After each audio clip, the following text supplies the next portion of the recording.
Hey all, welcome to my channel, Yardspot E36. I would like to take you along on a ride through the build process of my street legal sleeper BMW E36 325i Turbo. Viewers, this is Yardspot our viewers.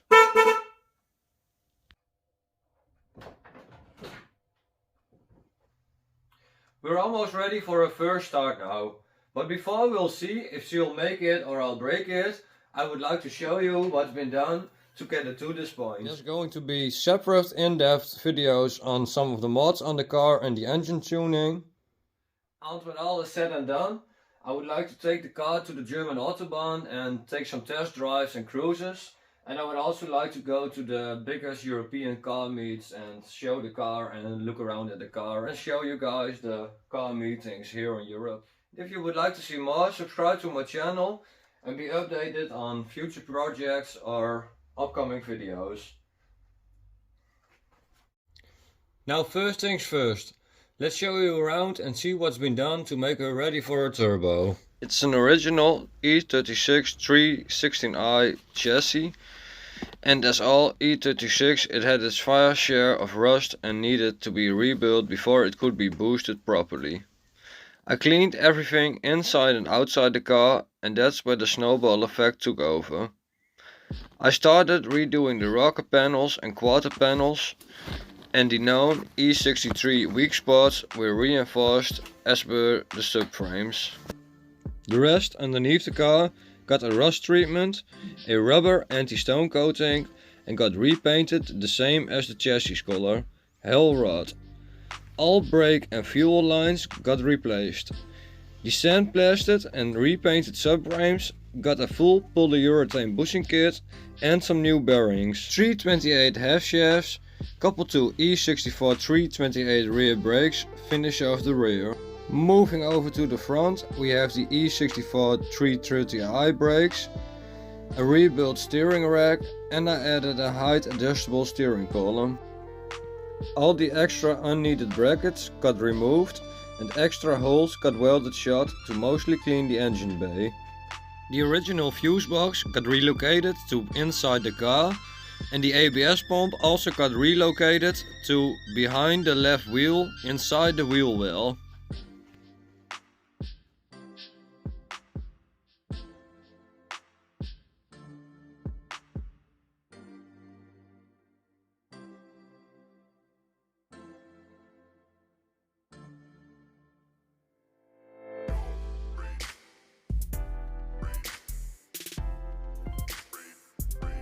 Check out my channel for an in-depth video on which modifications are needed to use a bottom mount eBay cast manifold. Let's continue. The M50 B25 non-Vanos has been fully rebuilt using OEM spec pistons, crank and the non-Vanos dual spring valves. Compression is lowered to around 8.5 to 1 by a double head gasket and a K64 head gasket spacer. New nuts and bolts, new seals and AIP head studs seal the engine up. A 4-inch intake to the GT35 eBay Turbo flows to the 630cc Siemens deka injectors by a 3-inch intercooler pipe, a ZF gearbox, a Clutchmax stage 5 clutch, a 3.07 differential, on 38mm wastegate coupled to a 3-inch downpipe. It has got an oil catch can setup connected to the exhaust, a hidden boost controller, and the coolant lines to the turbo are hooked up and ready to go. So that's where we're at now. In the meanwhile, I took the intercooler pipe off to make some ridges on the edges so the boost pipe doesn't come off on the boost. I needed to take the 4-inch intercooler pipe off to make room to get it off. To finish the car off, I need to fasten the bolts on the rear side. Now it's on its wheels again. The bushings need to be preloaded so they are oriented in the right way before you tighten them so they don't squeak and don't wear out prematurely. I also spray painted the jacking points in 2K, so that's also finished now. The exhaust needs to be welded off, it's only got tacked right now. I need to add this thing in between so it catches the vibrations of the engine.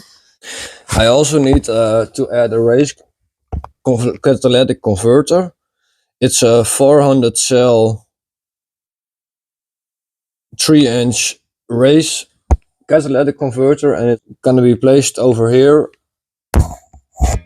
Gonna add another clamp on the other side so I could remove it after the MOT. Dutch MOT. The CO2 percentage is going to be tested and needs to be below a certain threshold at idle position. Hence the need for a removable catalytic converter. It's also going to have a decibel test and needs to be below a certain threshold again. And I hope to fix that with a good muffler and perhaps a decibel killer in the muffler. I believe the decibel threshold is around 58 dB here in the Netherlands. So if anyone got any recommendations on mufflers or mid silencers, please let me know in the comments. Also, for Dutch registration, it isn't needed to have a catalytic converter on the car if the CO2 percentage limit isn't surpassed. So perhaps that could also be reached by a good tune and some good fuel. We'll see how our first test goes, and with it being removable, we could also switch it out for a straight pipe or mid silencer and also attract less heat from the police. In the meantime, my drive shaft came back from the mechanics. It's a 325 drive shaft adapted to fit the bigger ZF head. It's also got shortened 5 centimeters to fit between, because the ZF gearbox is a bit longer than the track. Bolts all finished up.